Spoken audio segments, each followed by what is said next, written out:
भारत में होंडा की एंट्री 1995 में हुई थी और हुंडई की एंट्री 1996 में, लेकिन दोनों कंपनियों ने भारत में अपनी पहली गाड़ी 1998 से बेचना शुरू किया था।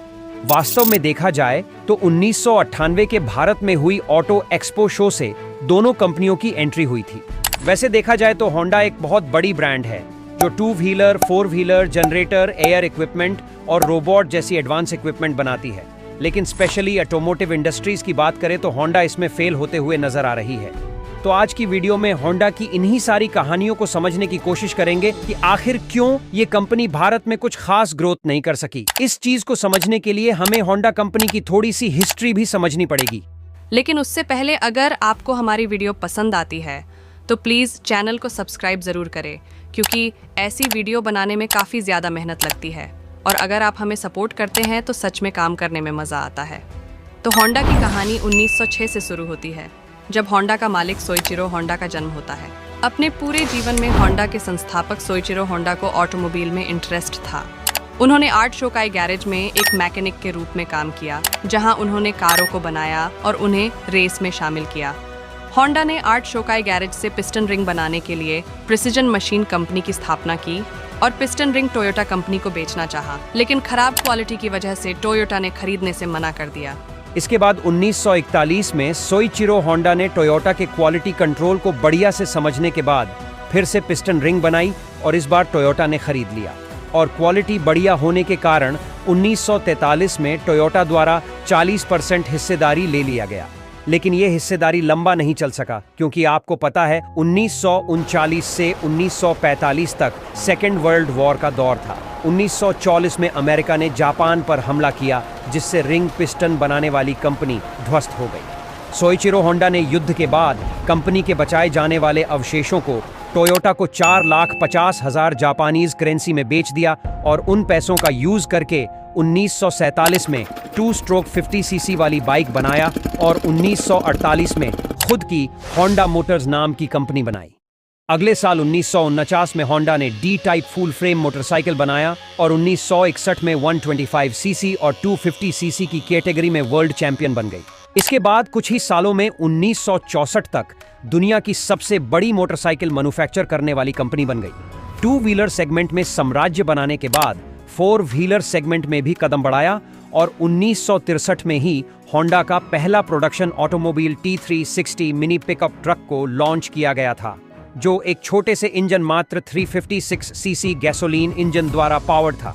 होंडा की दूसरी production car S500 sports car थी, जो T360 के बाद अक्टूबर 1963 में प्रोडक्शन में आई और सफल भी रहा। अगले कुछ दशकों में होंडा ने दुनिया भर के कई देशों में अपनी मैन्युफैक्चरिंग प्लांट इंस्टॉल किया और उसे एक्सपैंड करने में लगे रहे। जैसे कि 1986 में होंडा ने लग्जरी व्हीकल्स मार्केट में एक्यूरा ब्रांड को अमेरिकी बाजार में लॉन्च किया। तो होंडा की अभी तक स्टोरी जानने के बाद आपको समझ आ गया होगा कि ये कंपनी भारत के अलावा बाकी सभी देशों में बहुत कम समय में ही मार्केट कैप्चर करने में सफल रही। लेकिन भारत में ऐसा क्यों नहीं कर पाई, इसे समझने की कोशिश करते हैं। तो भारत में होंडा मोटर्स की एंट्री 1995 में उषा इंटरनेशनल कंपनी के साथ हुई थी, लेकिन 1998 में अपनी पहली गाड़ी होंडा सिटी सेडान को भारतीय बाजार में 7 से 8 लाख के प्राइस टैग के साथ लॉन्च किया था, जो कि कुछ हद तक सफल भी रही। लेकिन वास्तव में देखा जाए तो भारत की 1998 के कस्टमर 8 लाख की गाड़ी खरीदने में सक्षम नहीं थे। बहुत लिमिटेड कस्टमर ही 8 लाख की रेंज वाली गाड़ी खरीदने में सक्षम थे। बाकी के कस्टमर 3 से 4 लाख की गाड़ी आराम से खरीद सकते थे। इसलिए हुंडई मोटर्स ने भी 1998 में अपनी पहली गाड़ी सेंट्रो को 4 लाख से कम के प्राइस रेंज में लॉन्च किया था, जिसके वजह से काफ़ी ज़्यादा पॉपुलर हुआ और ये बात आपको भी पता है। इसके अलावा टाटा मोटर्स की इंडिया और मारुति की एल्टो भी 3 लाख से कम की कीमत में लॉन्च की गई थी और उस समय यही गाड़ियां कस्टमर की ड्रीम कार हुआ करती थीं। सिटी सेडान के बाद होंडा मोटर्स ने भारतीय कस्टमर के लिए अकॉर्ड सेडान को 2000 में लॉन्च किया था और ये गाड़ी सिटी के मुकाबले काफ़ी प्रीमियम थी, इसलिए इसकी कीमत भी सिटी से काफ़ी ज़्यादा था। होंडा वालों ने इसे 14 लाख के प्राइस रेंज में लॉन्च किया था, इसलिए इसकी सेल्स बहुत ही कम थी, जिसके वजह से 2020 में इसे बंद कर दिया गया और 20 साल में ये गाड़ी मात्र 27,000 यूनिट्स ही बिक पाई थी। इसके बाद 2003 में होंडा ने CR-V नाम से एक SUV गाड़ी लॉन्च किया था और ये भी होंडा के लिए फेल ही साबित हुई। क्योंकि 2003 में इस गाड़ी का कीमत 15 लाख से ज्यादा था। होंडा ने भारत में आने के बाद लगातार 3 गाड़ियां लॉन्च किया और तीनों गाड़ियां महंगी और प्रीमियम थी। और होंडा के बारे में रिसर्च करते वक्त मुझे ये पता चला कि होंडा भारत में एलीट लोगों के बीच अपनी गाड़ियां बेचना चाहती थी और लग्जरी मार्केट कैप्चर करना चाहती थी। और यही कारण है कि होंडा ने लगातार 4 गाड़ियां प्रीमियम सेगमेंट में लॉन्च किया था। और जब समझ आया कि भारतीय कस्टमर अभी तैयार नहीं है प्रीमियम गाड़ी के लिए, तो सिविक के बाद लगातार 6 गाड़ियां मिडिल क्लास कस्टमर को टारगेट करके लॉन्च किया। उनमें से कुछ सक्सेस भी हुई, जैसे कि 2011 में होंडा ब्रियो, जो कुछ हद तक सफल रही क्योंकि इसकी कीमत 4 लाख के आसपास थी। लेकिन इसको लॉन्च करने में काफी ज्यादा लेट हो चुकी थी। इस वजह से इस सेगमेंट को हुंडई सेंट्रो और एल्टो जैसी छोटी कार डोमिनेट कर रही थी, जिसके कारण होंडा ब्रियो को कुछ खास रेस्पॉन्स नहीं मिला और 2019 में ही इस गाड़ी को बंद करना पड़ा। इसके बाद 2013 में होंडा अमेज आई, जो कि काफी पॉपुलर रही और आज भी इस गाड़ी को होंडा द्वारा बेचा जाता है। 2014 में होंडा ने 7 सीटर मोबिलियो को लॉन्च किया था, जो कि इसे भी कुछ खास रेस्पॉन्स नहीं मिला क्योंकि इस सेगमेंट में मारुति की अर्टिगा का कब्जा हो चुका था और आज भी इसे कोई तोड़ नहीं पाया है। तो होंडा की ये गाड़ी भी भारत में फेल हो गई, जिसके वजह से 2017 में ही इसे बंद कर दिया गया।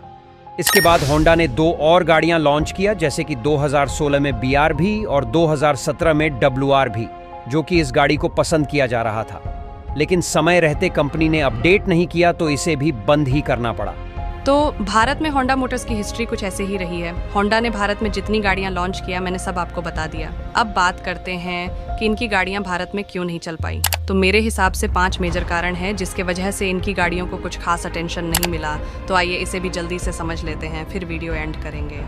तो सबसे पहला कारण कि गलत मार्केट को टारगेट करना। होंडा ने जितनी भी गाड़ियां भारत में लॉन्च किया था, समय के हिसाब से लिमिटेड कस्टमर के लिए ही था। जैसे कि 1998 की कस्टमर को 8 लाख की सेडान कार नहीं चाहिए थी और यहीं पर होंडा ने गलत किया। भारतीय कस्टमर को अच्छे से समझ नहीं पाए और मुझे लगता है कि होंडा मोटर्स आज भी भारतीय कस्टमर को समझने में चूक कर रही है। दूसरी सबसे बड़ी कारण ये रही कि अपने मॉडल को समय रहते अपडेट नहीं किया और ये अपने आप में एक बहुत बड़ी कारण है, क्योंकि भारत से जितनी भी कंपनियां छोड़कर गई हैं, सबके साथ यही दिक्कत थी। जैसे कि चेवरोलेट जब आई थी तो उनके कुछ मॉडल को काफ़ी ज़्यादा पसंद किया जा रहा था। उनमें से एक थी टवेरा, लेकिन समय रहते कंपनी ने इसे अपडेट नहीं किया, जिसके वजह से सेल्स कम हो गई और बंद करना पड़ा।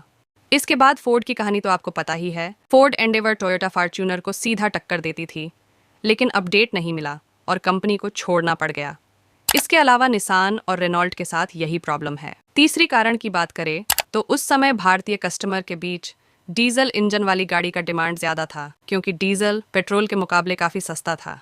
लेकिन होंडा पेट्रोल इंजन वाली गाड़ी लॉन्च करती थी और जब होंडा ने डीजल वाली गाड़ी लॉन्च किया, तब तक पेट्रोल और डीजल की कीमत लगभग बराबर हो गई थी। इसके अलावा होंडा की डीजल इंजन किसी को पसंद नहीं आया, काफ़ी ज़्यादा नॉइज़ करती थी, इसलिए यहाँ भी होंडा फेल हो गई। इसका पहला ही नेगेटिव बता देता हूँ। नेगेटिव क्या है, इसका सबसे ज़्यादा नॉइसी इंजन है। फोर्थ कारण की बात करें तो होंडा ने मार्केट रिसर्च करने में काफ़ी ज़्यादा टाइम लगाया, लेकिन सही तरीके से कस्टमर को नहीं समझ पाए, इसलिए कस्टमर को कब और क्या चाहिए समझने में देर हो गई, जिसके कारण इस कंपनी को भारत में इतना स्ट्रगल करना पड़ रहा है। फिफ्थ कारण की बात करें तो होंडा गाड़ी की लुक और डिज़ाइन के मामले में भी फेल रही। सिटी और अमेज को छोड़कर बात करें तो बाकी की गाड़ियों के लुक उतना अच्छा नहीं था और मेरा मानना है कि किसी भी प्रोडक्ट को सक्सेस बनाने में उसका look most important role play करता है, जिसे लॉ ऑफ अट्रैक्शन भी कहा जाता है। और आपने सुना ही होगा, कहा जाता है कि first impression is the last impression. तो यही कुछ कारण थे जिसके वजह से होंडा मोटर्स को कुछ खास ग्रोथ देखने को नहीं मिली। लेकिन आने वाले कुछ साल इस कंपनी के लिए गेम चेंजर साबित होने वाली है, क्योंकि होंडा की यही हालत देखकर और फोर्ड कंपनी को हाल में ही भारत से जाते देख कस्टमर के मन में रूमर्स क्रिएट हो रही थी कि होंडा भी भारत छोड़कर जाने वाली है। और यही चीज कंपनी से पूछा गया तो उन्होंने कहा कि होंडा भारत नहीं छोड़ने वाली है। यहां पर लॉन्ग टर्म कमिटमेंट के साथ हर साल एक SUV गाड़ी भारत में लॉन्च करेगी।